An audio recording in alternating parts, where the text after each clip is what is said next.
प्रसंग है जनक नंदिनी सीता की खोज। और जैसा कि मैंने ये कहा कि रामायण के इतिहास की विशेषता ये है कि वो त्रेता युग का इतिहास और त्रेता युग का सत्य तो है ही, हमारे और आपके जीवन के वर्तमान का भी सत्य है। जनक नंदिनी सीता की खोज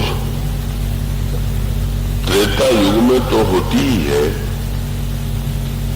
इतिहास में ऐसा हुआ जब जनक नंदिनी सीता का हरण रावण ने किया और उनके अन्वेषण के लिए बड़ा प्रबल प्रयास किया गया और अंत में उनका साक्षात्कार करने में पवन नंदन आंजनेय ने सफलता प्राप्त की और उसके पश्चात उन्होंने प्रभु को प्रेरित किया।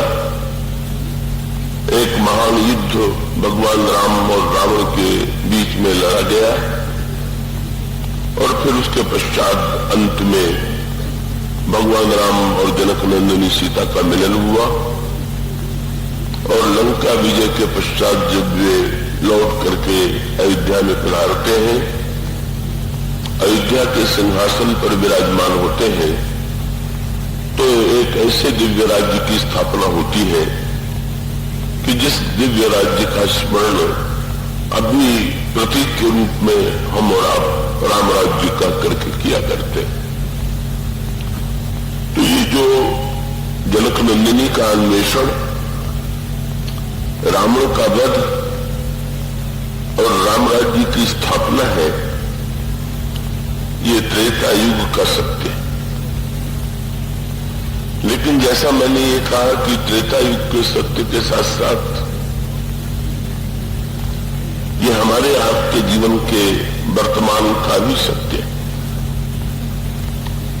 वस्तुतः हमारे आपके जीवन में भी जनक नंदिनी सीता खो गई और वो जनक नंदिनी सीता जो खो गई है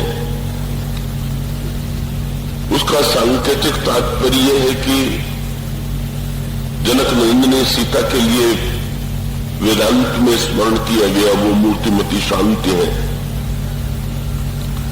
शांति सीता समानीता आत्मा रामो विराजते।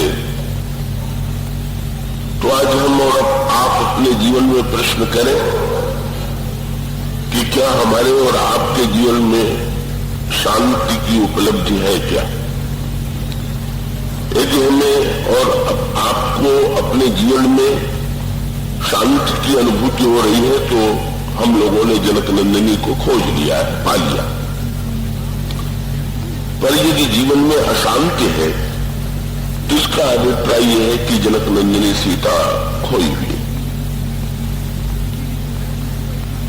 तो यदि जनक नंदिनी सीता को हम भक्ति के रूप में देखें और हमारे अंतःकरण में भक्ति को पाने की पिपासा है तो हम निश्चित रूप से जनक नंदिनी की खोज में लगे हुए हैं। और यदि हम शक्ति का वाहन करना चाहते हैं, शक्ति को पाना चाहते हैं, तो निश्चित रूप से जनक नंदिनी सीता ही आदिशक्ति है। अगर हम निर्बल हो गए हैं, शक्तिहीन हो गए हैं, तो इसका अर्थ ये हुआ है कि हमारे जीवन से शक्ति दूर चली गई।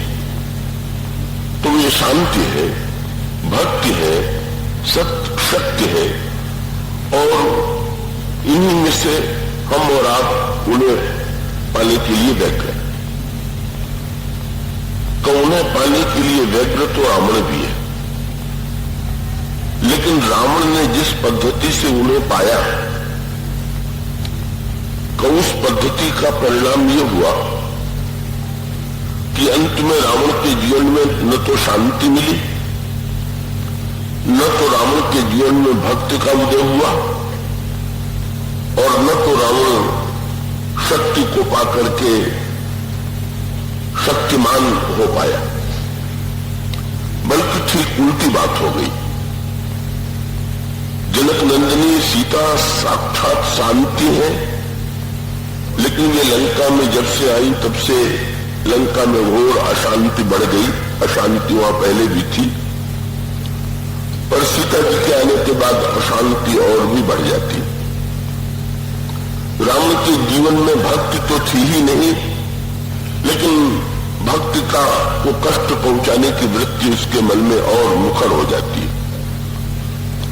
और रावण शक्ति को पाकर के शक्तिमान तो नहीं हो पाता है, अपितु लंका में उसे युद्ध में पग पग पर पराजित होना पड़ता है। इसका तात्पर्य है कि जनक नंदिनी सीता को पाने की चेष्टा हम करें, पर रावण के मार्ग से पाने की चेष्टा न करें। यदि हम रावण के मार्ग से पाने की चेष्टा करेंगे तो मिलने की भ्रांति हो सकती है, पर वस्तुतः वो मिलना सच्चे अर्थों में मिलना नहीं होगा।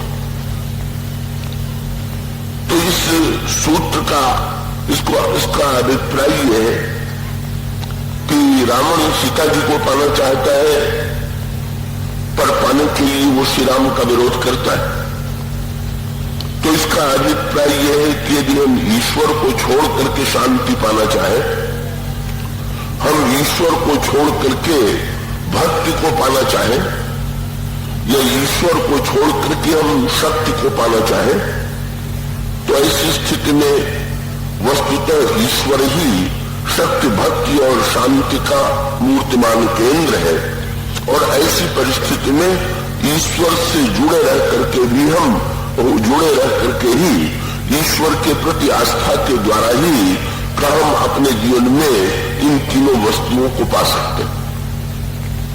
रावण इससे शून्य है, नकली साधु बन जाता है, सन्यासी का वेश बना लेता है, कपट मृग लेकर के जाता है और जनक नंदिनी को पाने की चेष्टा करता है। कपट के द्वारा, छल के द्वारा, दंभ के द्वारा, का अनुचित साधनों के द्वारा जब हम जनक नंदिनी सीता को पाने की चेष्टा करते हैं तो उसका परिणाम क्या होगा, ये रावण के चरित्र के माध्यम से रामचरितमानस में प्रकट किया गया। लेकिन जनक नंदिनी सीता को पाने की सही पद्धति क्या है, सही मार्ग क्या है, कब उसे यदि हम देखना चाहें तो श्री हनुमान जी के चरित्र के माध्यम से, क्योंकि जनक नंदिनी की खोज में यद्यपि बहुत बड़ी संख्या में बंदर दसों दिशाओं में जाते हैं, लेकिन अंत में उन बंदरों में एकमात्र हनुमान जी ऐसे हैं कि जो जनक नंदिनी सीता तक पहुंच पाते। तो जनक नंदिनी सीता तक पहुंचने का, उन्हें खोजने का, उन्हें पाने का यदि सही मार्ग हमें जानना हो तो हम हनुमान जी के चरित्र के माध्यम से, उनकी पद्धति के माध्यम से सीखने और समझने की चेष्टा करें।